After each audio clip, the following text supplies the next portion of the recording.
Assalamu alaikum. This is Mohammad Abib Khan from CS Section B, and for this video assignment, I will be delivering a lecture on requirements engineering. So before we begin the lecture on it, I'll just clear out some basics. So in terms of software engineering, we have something called SDLC. So what this stands for is Software Development Life Cycle. So essentially, in making of a software, there's a complete cycle going on, and the first step in it is onto this topic, performance engineering. The second step is design and development. One third one is testing and validation, and the fourth one is evolution.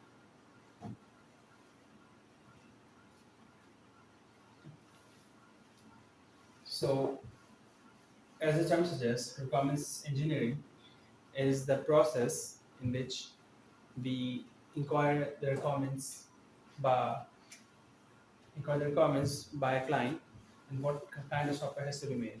Second one is design and development.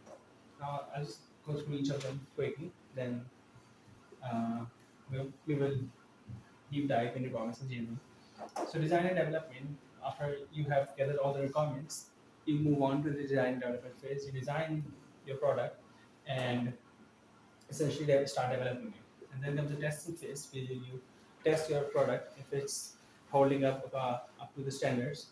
And last is evolution, because the demands and the customer needs and the market is constantly changing. So new problems keeps arising. So our software must be able to adapt and change. So essentially, after in evolution, new requirements, new problems arises, new problem arise. So which leads again for requirements to be gathered, and which then leads to design and development, and then testing and evolution. So it's a complete cycle. It keeps going on and on. So SDLC is a cycle. It's a process, not a procedure. It is a never-ending cycle. So that's it for the intro. Now we will move on to the requirements engineering. So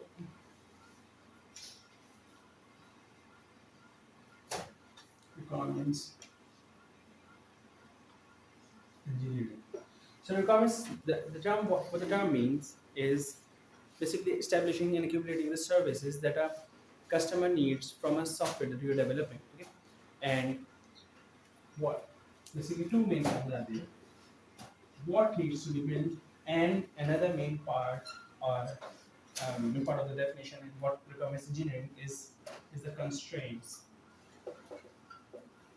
So what needs to be built and under what constraints it needs to be built. So this is what requirements engineering is at a glance. Okay. So that's the intro of requirements engineering.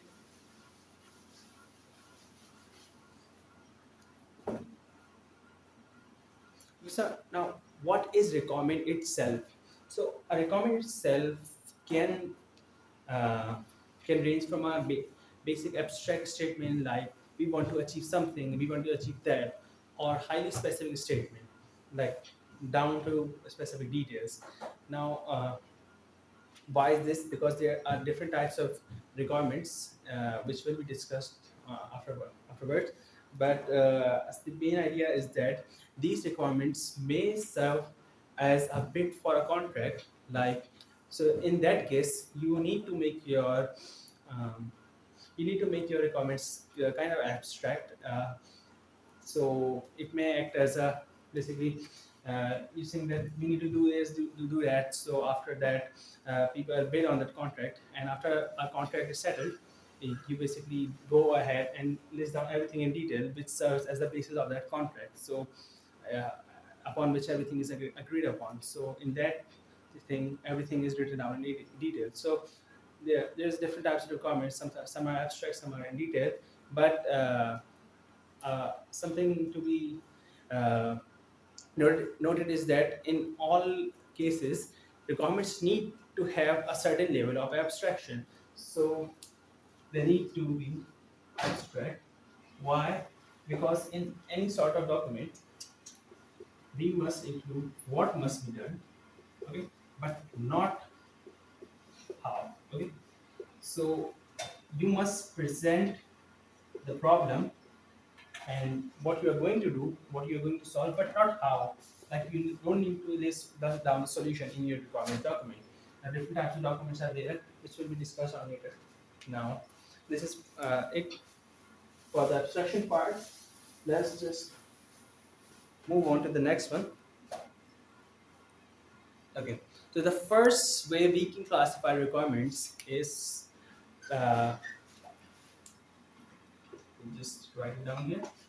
So requirements, and first we can classify them as user requirements and system requirements.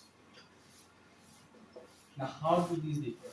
So user requirements are usually aimed at where people like client managers and software. There's a list of read from there, like client managers, system and end users, client engineers, contract managers, and system architects. So these includes people that are technical and also not technical. Okay, so user is not entirely technical. So these are this document has a certain level of abstraction. This does not include everything in detail of the working of the software, how everything is built, but it rather includes manuals and the surface that are being provided and supported with diagrams, etc. Okay, but this one, on the other hand, system requirements, these are more focused for developers and more technical people. So this is helpful when software developers are working or updating something. So they need to access, they need to know how the software works. So this document has everything in detail. Okay, so this is detailed, but this is not detailed. This is detailed document. This helps software developers, architects, etc.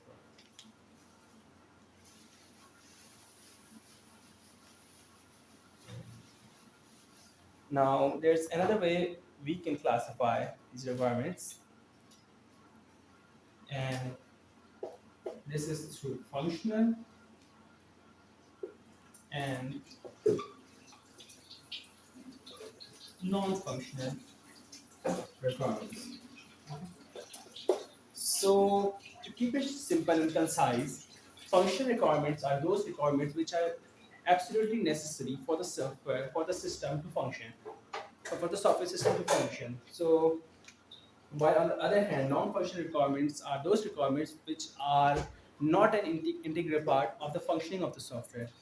So, to elaborate on this, a functional requirement of the software may include, for example, if I'm building a management software or attendance software, so a functional requirement is that we must be able to enter name of the student and then what day is he present, or if he's late, so we must mark. So basically, entry and essential to the software and the functioning of the system. This basically defines what kind of software you are making. On the other hand, non-functional requirements, these are not integral to the functioning of the software. So these may include include requirements such as performance. So, or we can say, delete the database after 30 days. So without this requirement, the system still works, but this is a non-functional requirement because it doesn't affect on the basic functioning of the software. The We will be discussing more uh, about non-functional requirements and its type. But for now, I'll just move on to the next type, domain requirements. Okay. So domain requirements. So why it was not discussed with those both is that it doesn't fit in contrast to them because domain requirements may include functional and non-functional requirements both. So domain requirements are include requirements such as, for example, I'm making a software and it only runs on Mac systems, or it only runs on Windows system, or it runs only on Mac and Windows but not on Linux. Okay, so these are the kind of requirements that are domain requirements. So uh, requirements which are constrained by the domain, constraints of the system from the domain of the operation. Okay, like what kind of domain you are working in, and what kind of environment you are working in, and what kind of constraint the environment puts on the software. So these are the kind of requirements which are domain requirements. Now let's move on to some problems of requirements that arises while gathering requirements. Okay? The first one is imprecision. So, and second one, at least they are kind of interrelated. So, completeness, I'm just trying to, and consistency.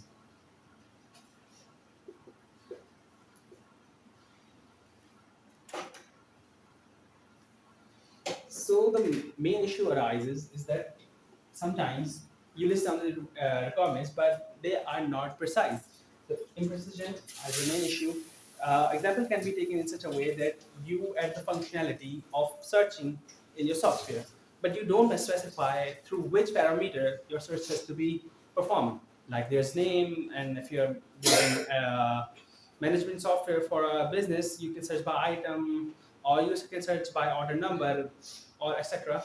But you don't specify that, so there's ambiguity in that. So this can lead to problems. So everything must be precise and listed down in detail. Second one is completeness, consistency. Again, this kind of supports the same point. Our requirements must be complete and consistent. There must be no contradictions in it, and it must be complete and include every detail. So these are some problems which arise while gathering the requirements. Okay. So now let's discuss non-functional requirements in detail.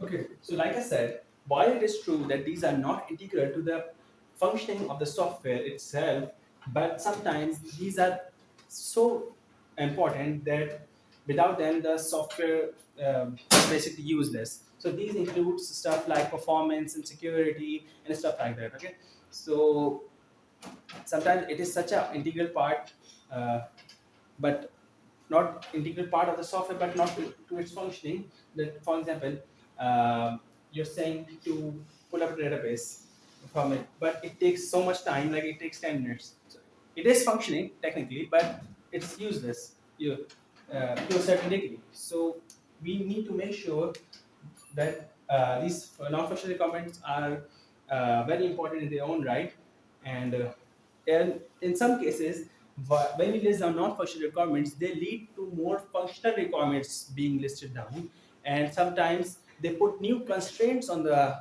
functional requirements. So these are interlinks kind of with functional requirements, and sometimes these are even more complex because listing down functional requirements is comparatively easy than working on non-functional requirements because these are more complex and it includes tons of layers and stuff, complex stuff. So types of non-functional requirements. So types include product.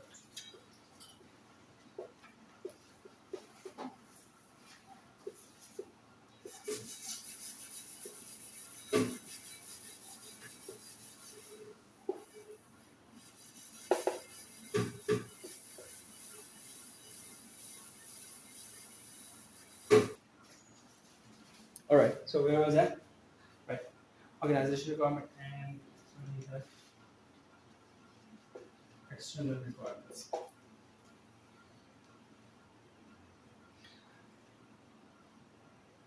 So these product requirements include how your product must behave when it is delivered. Okay. So these are the usual ones which we discussed, like speed, reliability, performance, security, stuff like that. Okay.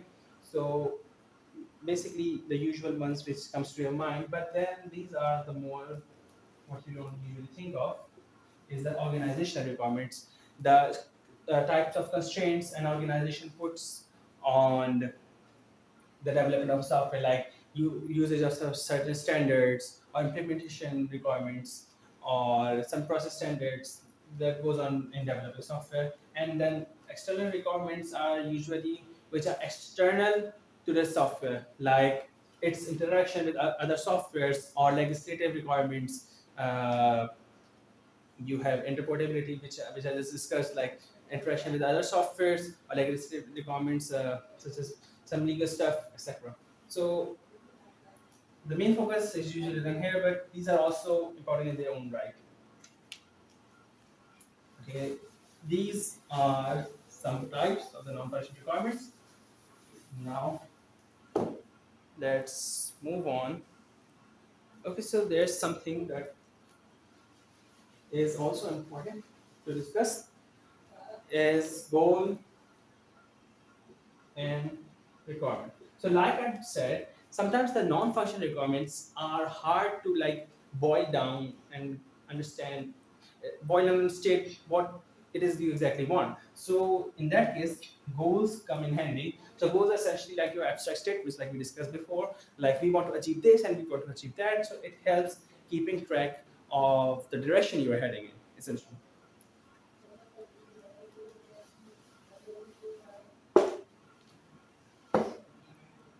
So next up we have usability requirements. Okay, so this one is quite interesting. So this also falls under your non-functional requirements, but what you can see usability is that a good example is that you construct a software, okay, then you say that the learning curve of the software, that for a person that is familiar with a keyboard and mouse, that knows how to navigate a computer, a basic task of the computer, must be able to learn the software in, like, for example, say 10 hours of training. Training is often provided by the software developers in the firm. So 10 hours of training, and they must be well capable of running it. And after that period of training, there are 10 hours of training, the average error of the whole team must be, let's say, less than 4 per day, okay, or whatever. So this is your usability requirement, and it's a good way, because it is essential to many companies that the lower number of error occurs. So this is also like it essentially boils down to the friendliness and the adaptability of the software, which in which a whole process and whole process thoughts involved into in UI UX design. So it must be friendly and open software. Next up, we have the requirements engineering process. Okay, so now we have requirements engineering process. We are up to the big topic. So requirements engineering process essentially has, I'm just writing up, requirements elicitation, requirements analysis, uh, they're both the same part, the validation and management. Okay, let's just start with requirement elicitation. Okay, this is the first in the requirements engineering process. So I forgot to discuss that, but in your usual software engineering, this is a subfield of software engineering. And why it is that? Because software engineering itself deals with your construction, making of the software, because this is a whole art and engineering a process, complete process.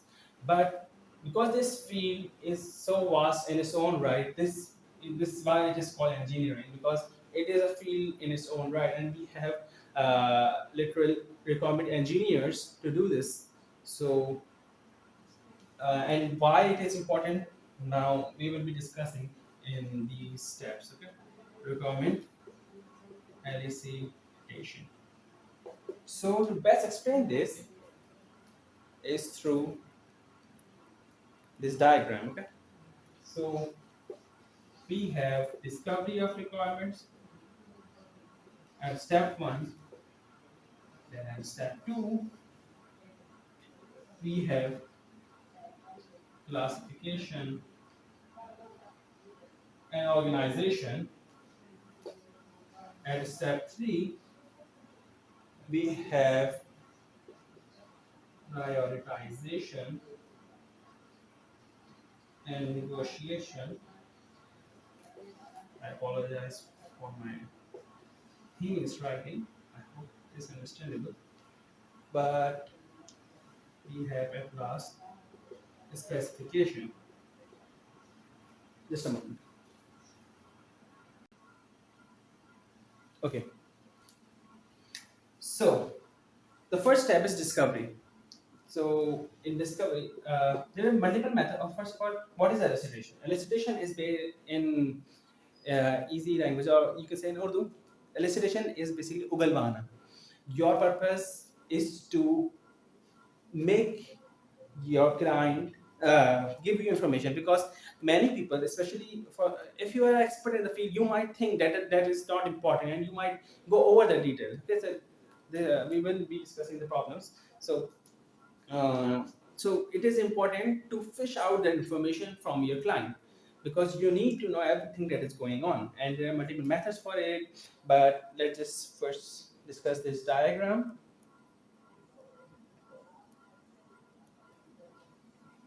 In discovery, we basically, okay, there are multiple methods of discovery, and which we will discuss after this.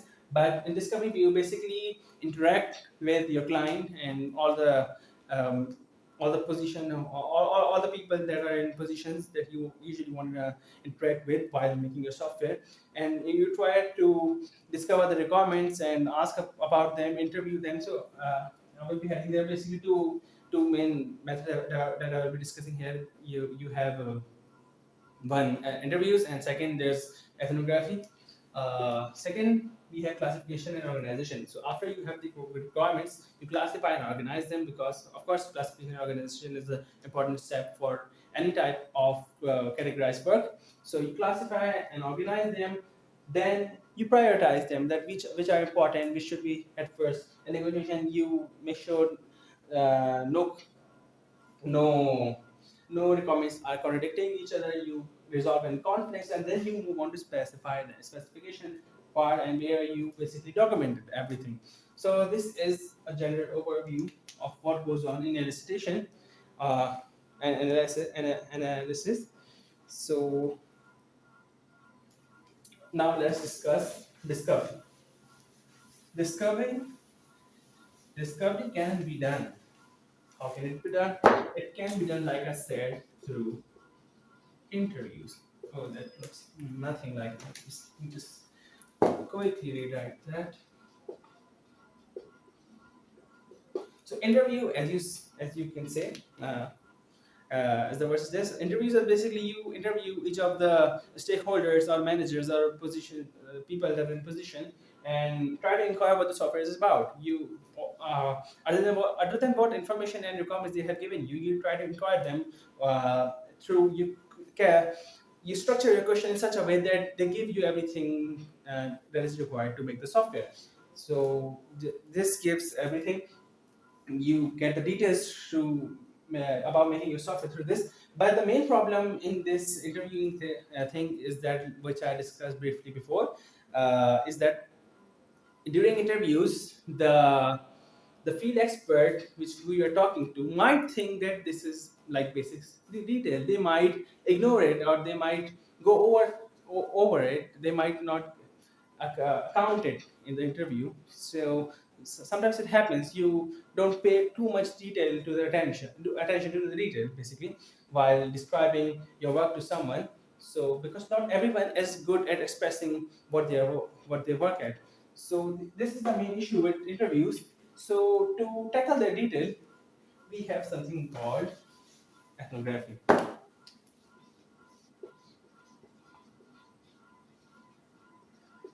Okay, so ethnography. What is ethnography? In ethnography, we basically have a social scientist who goes on to observe the working of the system, of the business. Okay, how the business is working, how everyday tasks are carried out, what tasks are, how it is carried out. Basically, he is there to observe and make notes. Okay. So this is a entire separate field. Basically, you see people go on living in various tribes to see how they're living. So this is basically like that. It is that, but in software, you basically you hire a social scientist, you have a social scientist, and he goes in and see how everything is working out. He makes his notes, which is how it is helpful is that it helps you understand the existing features which you know, or the existing requirements much more better. much much better. Okay, it helps you understand the existing features much better, but there's a drawback to it. The drawback is that it doesn't help you recognize the new features that might be required, or the missing some things that are missing, or some new requirements. Okay, so it helps you build up more upon the existing requirements, but not help you identify new requirements, because of course the social scientists may not be able to see through everything. They might be able to just focus on the things that they already know and try to note it down in more detail. So there's one drawback to that. Okay, I'll just move on now with this problem center where we spoke of cryptography. Next up, we have requirement specification. We are done with the elicitation and we are up with specification. This is the second step in requirements engineering process. So specification is basically you document everything. So I forgot to discuss the first spiral model here, but in spiral model of the requirements engineering process, you basically everything is interleaved, but you go on to first you start, then you gather the requirements, then you make a user requirement document, and which is requirements is basically documenting thing. Okay, but there are different types of documents that are created. So uh, for example, at the final stage, there might be two stage documents, SRS and FS, functional specification and system requirement specification. Both are different in their own right, but this everything detailed and structured, everything in detail, like the system requirements that we discussed. These were, but there are of course user requirements. So this includes that step. You basically document everything.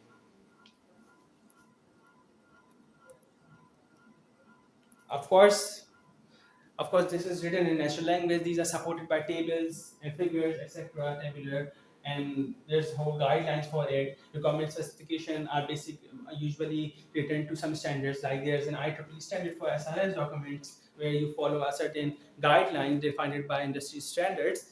But of course, there is a problem with natural language, which for everything written in natural language always comes at a cost. So the main problems, like we discussed, is lack of clarity and requirements confusion and requirements amalgamation.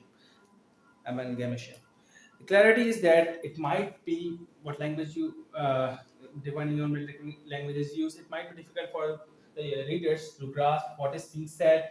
And confusion is that sometimes it happened to us when we were writing SRS that it is very easy to mix up function and non-functional requirements while writing this document. So while writing this, it is because there, not every time there's a clear cut line between the functional and non-functional requirements. So these requirements tend to get mixed up in such documents. So there's that issue, and sometimes different types of requirements will be expressed together, and because sometimes many things gets repeated, so there are possibility for different requirements to get mixed up. So these are your usual drawbacks while writing these documents in natural language.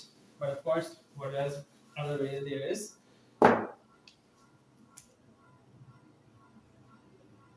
then there are different types of requirements, tabular specification, form-based specification, and of course, one way you can use is use cases. So use cases essentially is like uh, you make a, for example, I'm making a portal where employees can log in, where admins can log in, and where can customers can log in. Okay, so uh, now one use case is that my admin logs in and goes on to uh, create a customer profile. Add, add a catalog entry. But my customer goes in and creates his profile. He creates a profile. So these are all use cases. Okay, so you basically make use cases scenarios to test your software, test and write your software. Oh, sorry. These are also helpful in testing, and basically, this use cases helps you write down your software properly through the perspective of different users.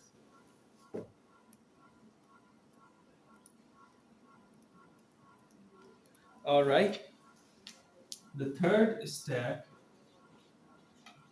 is requirements validation. Okay. So the main motto is B and B. B and B, validation and verification. Okay. So everything that you do must be validated and verified before moving on, because it is that if you don't validate it and something is not achievable, not attainable, and then if you implement it, it is 100 times more costly to like rectify that error. Um, but it is much cheaper to just ignore it and cancel that requirement here uh, than it is to after implementing it. So there must be your essentially your goals and your requirement very smart. So scalable, manageable, at, attainable, realistic, and time bound. Okay, so you must work under this motto. But of course, this is not. I will just discuss some. So while checking your comments, like I said, validating the does this work in the best interest of our customer and his needs, like, or is there some other way for him which will work best for him, and consistency like is this requirement conflicting with another one, or completeness, like does the thing that requirement, does this complete all of the services that are asked by the user, a customer, and realism, like can it be implemented with the current technology available and the budget and the time available, or is it not? And verifiability. So time bound and budget are the main most important thing under which a project and software is made. And requirements can be checked. So is it verifiable? Is it possible to verify it? So these are all the checking points which need to be done. And of course, there are validation check techniques. The first one is okay. So techniques. There are three main techniques. The first one is reviews. Second one is prototyping, and third one is test case generation. So in reviews, you basically just oh, so review are done regularly. Okay, so it is important to after each step, it is important to review and sit with your client, and developer should sit with the client and see if everything is checking out. So, okay? So basically, you communicate with them and see if everything is going according to the plan and according to what the customer wants. And next up, we have prototyping. Prototyping, there are many ways of prototyping. So essentially, you can classify them as low fidelity prototyping and high fidelity prototyping. Low fidelity prototyping are like cheap ones, which includes paper prototypes, and high fidelity ones are proper models which require software, etc. But also like then the cost is increased because you are essentially putting your software developer resource in making it. But of course now there are many things like we worked on Besame wireframes, which are basically prototypes, paper prototypes, but on software, and it can easily implement it with less time, and it is interactive actually. So you can make it interactive. So it is a great way of prototyping and seeing if everything is working out in the way that we wanted, and also helps you get an idea of UI and UX and how the customer will interact with it. Also gets interactive. So now that's the next thing we have test case generation. So you basically generate different test cases for the software, and then you test it. You different you keep actually you create different scenarios and you run it through your software to see if it's working correct or not. Okay, so this now we have after validation. Fourth is requirements chain. So, like I discussed in the beginning, this market and today's world is constantly evolving. The requirements and the needs are constantly evolving. If something, if someone is developing something Next is someone is developing something even better. So the market standards are going up and up and up. New hardware is being constantly created. So software need to match up with the hardware or the customer and the market needs. So there must be a change. This is the basically evolution part of it resembles the evolution part of the SDLC, because your like your software must change, your requirements must also change. So let's just deep dive into it. Okay, I'll just make a quick block diagram to make you understand this better. We have initial understanding, and this leads to initial requirements. Okay, but then change understanding and changed requirements. Okay, and all of this is moving with respect and across time. So first you understand the problem, you have everything, you make your requirements, okay? You do the requirements engineering process. Okay? But eventually new problem arises, etc. And you need to have a change understanding of the process. Otherwise, well, first the main thing in software engineering is that you need to have an open mind and you need to be able to adapt and change. So you need to be ready for a change understanding of the problem. Once you have the initial requirements down, if a new problem arises, then you need to have change understanding of the problem. This new change understanding will lead to change requirements, and so you have new change environments, then you go on to the next development step. All right, requirement managing.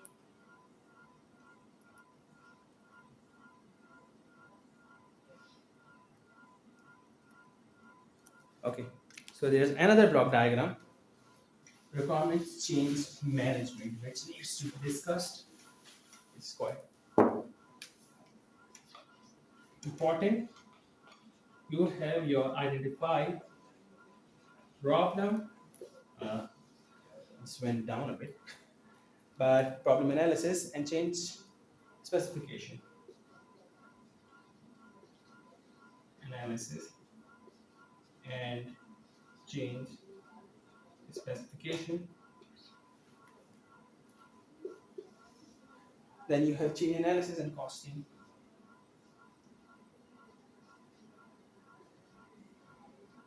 Sorry, just I'm pretty sure you can't understand a word. So this is my apology in advance. Change implementation. And of course, at the end, we have revised requirements. Okay, so this is how your requirements change. This is how you manage your change requirements. So you have your problem identified. Okay, you identify. Okay, there's a problem. I need something new to work with. This old solution can't work anymore. So you go on problem analysis. Okay, you analyze the problem and you try to find new solutions for it, and you specify the change, what change needs to be done. Okay, you document it and you properly, like, okay, this is the change that needs to be done to rectify that problem. Then we go and analyze that change. What is an analysis and change is that how it will affect the current model of my system, and what type of cost, like how it will affect my system, what type of cost is needed, like is it even feasible to do it, will it even work on my current model, or will it make the entire system useless, will it fit in the current system. So all that needs to be done, and costing needs to be factored in, like is it even uh, possible under the costing, like how much changes will be required, or some otherwise some better solution needs to be done, or is the change even worth it if the solution, if the cost is too much. So uh, so after all that is done and it is okay from here, you essentially move to change implementation. Now, what change was provided, and if it is that, if it's shown the green light, it is went to the implementation stage, and when the change is implemented in the requirements, you have your new requirements. So this is only the requirements part. This kind of resembles your SDLC, where you have your entire cycle and the new problems get identified at the end. New problems arises. Okay, new problem arises. But here, once you have new understanding of the problem, you need to change your requirements. Otherwise, once you need to have an open mind and be able to adopt. And again, this resembles your SDLC cycle, but this all happens everything in the requirement stage. And that's about it. To recap this, we discussed about requirements engineering, how it is a separate field of its own, and what kind of process and things like that are required. And this is it from my side. Thank you.